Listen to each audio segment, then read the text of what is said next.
Hey, everybody out there in Hanshin Tigers English News 810 Fanland. Well, you're fans of the Tigers first and maybe fans of me next. How are y'all doing? This is T. Ray from Hanshin Tigers English News coming at you with the final 2020 series preview because after this 3-game set against the Yakult Swallows, we've got a single game in Hiroshima followed by a single against the Giants and another single against the Bay Stars at home to wrap up the season. So first of all, let's talk about the series that just went down over the weekend. Not a very happy one for the Hanshin Tigers. It could have been so much more than it was. Very briefly speaking, though, on Friday, after we had swept the Dragons, we went into Yokohama and ended up playing this one to a 3-3 tie. And the reason for that was, well, people will say that it's because Suarez gave up a 2-run home run to Jose Lopez in the bottom of the ninth. I would say it's because the Tigers had 19 guys reach base but could only bring 3 home. It was just an embarrassment. All weekend, actually, Alex Ramirez loaded our bases. When we had runners on second and third, he intentionally walked Oyama a few times and a couple other guys to first base to give them a chance at a force play at any base and to put pressure on us, not on them. And we crumbled most of the time. So we tied that one 3-3. And then we move into, by the way, Gunkel did very well in that one. I think it was 5 or 6 innings. I think 6 innings pitched and only 1 run against. That was a home run for Kamisato. Did I say already? The Bay Stars hit 8 home runs this weekend and we hit 2. Well, I mean, home runs are not is not the only way to win games. But our 2 home runs came in the Saturday game. And in that one, we won 13-5 with Akiyama on the mound for us and picking up his 10th win. But Yokawa with a grand slam home run to open the scoring in the top of the first. And then he added another run, I think in the top of the third with another home run.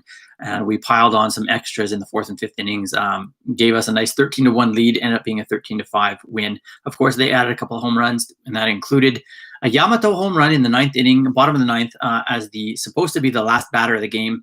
But Kyuji gave up that home run, and so he had to face one more batter after that. But it's all chuckles for Kyuji and even for Yamato because it was such a lopsided game. And Kyuji's at the end of a legendary career, so hey, give one of his old buddies a home run, fine, so be it. And then on Sunday, this was the worst of the worst.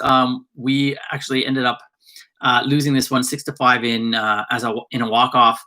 We were down 3-1 heading into the 7th, put up a 4 spot with a good rally. Then they tied it up in the bottom of the 7th, and we had chances in the 8th and 9th, bases loaded, 1 out in the 8th, bases loaded, 2 outs in the 9th. If I'm not mistaken, it might have been actually no outs. It was bases loaded, no outs in the 8th, bases loaded, 1 out in the 9th. We got no runs out of those, and so it serves us right. We lost that one 6-5. Split the series right down the middle, 1 win, 1 loss, 1 tie. Really should have been 3 wins. Should have, Tigers. Shame on you, Bats. And, here I am talking about it as though I would have been able to, make something happen. Not me. I am not a baseball player. So they can tell me where to stick my comments, and I will. All right. So what about the news? Well, Yoshio Itoi has been sent down to no man's land. He will not be back this season, not because of injury, but they're just giving him a chance to rest. They're doing the same with Haruto Takahashi, so he will not get any more starts this season. I guess that's fine. He's coming off of injury. He started the season a little bit late. And with Itoi, honestly, I mean, I'd rather have somebody else in right field than him, anybody than him, truth be told. His defense is atrocious. His hitting no longer includes power, and his base running does not include any speed anymore. He's got some stuff going for him, but nothing that I really like. So Yokawa is the starter in right today. His defense is also quite sketch. But we're basically going with the same lineup as we have in recent days, weeks. But interestingly, Umeno, again, is not going to be starting. It's going to be Sakamoto. I think they're giving him more playing time just to season him a little bit more for next year, in the hopes that maybe we can give Umeno a bit more rest when he needs it, because we worked that boy hard this season. So, it's kind of the same lineup we've had in recent weeks, as I said. Today, our starter is Aoyagi, and the Swallows don't like Aoyagi, particularly Yamada, and so he is not in the starting lineup for them. I expect us to win this day game, but, whenever I expect, weird things happen. Tomorrow, our starter is going to be Shintaro Fujinami, and if you are tracking along with us, he went 4 innings of 1 run unearned run last Wednesday, and just really looked good up on that mound. I think he walked 2 guys, but none of them were really like the wild, out of control Shintaro. And then I'm assuming on Thursday, Nishi is going to be our pitcher. He'll probably pitch on Thursday, and then he'll get maybe the last game of the season next Wednesday for 2 more starts. But that is that. I mean, honestly, like with them bringing Takanashi today, he's an okay pitcher. He does well against us for some reason, but we hopefully can beat him. And then Ishikawa tomorrow, the old 40-year-old who got his first win of the season just 2 weeks ago, maybe, never does great against us, but we're not able to like knock him out of games so much. Should be able to, because he's really not that good of a pitcher anymore. And then I have no idea who they've got going on Thursday, and truth be told, I don't really care. I think that we need to sweep this one.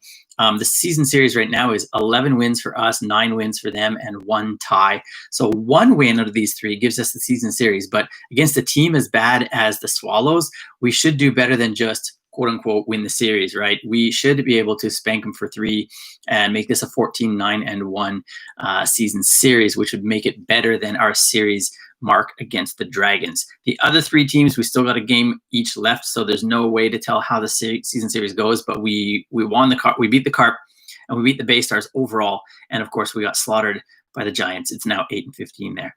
Anyhow, I'm going to be back with a couple more YouTube videos, maybe during the off season, to talk about the season that was, maybe to give some awards. There might be another podcast episode sometime during the early off season while people are still thinking a little bit about baseball, but it's time to go into off season mode pretty darn soon here. Check out those games though. We'll see how the team does. Oh, one more thing I forgot in the news. Taiga Egoshi has been called up. He was hitting .338 on the farm since his last time he got sent down. So I was hoping to see him in right field today. Not the case. Hopefully tomorrow and the day after he will get some time there. Love that guy. I'd love to see him and what he can do. Sorry, Yokawa, but I love Egoshi more than you. And I love you all. Have a great day. Enjoy the baseball. Enjoy Culture Day in Japan. And forget about that election in America. See y'all.